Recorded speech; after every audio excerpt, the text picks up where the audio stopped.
من الأكلات اللي بتلبق مع الصفيحة هي التبولة أو الفتوش.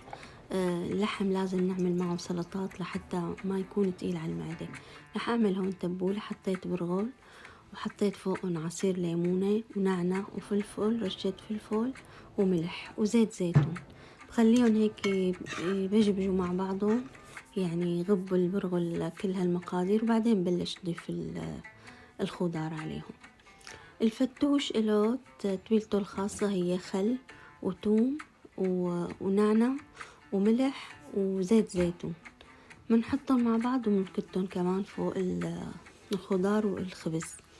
عن جد هالأكلتين كتير طيبين، من الأكلات المميزة المقبلات الطيبة برمضان، وخصوصا مع هيك أكلات اللحوم.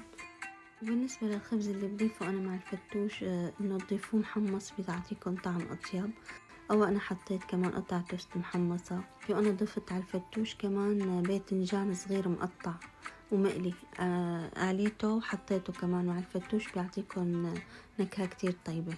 وشوفوا هيك الصفيحة كتير ظريفة، أنا إن شاء الله مصورتها، بدي نزل طريقتها.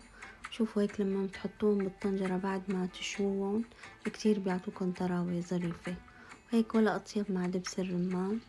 وإن شاء الله هيك صحتين وعافية.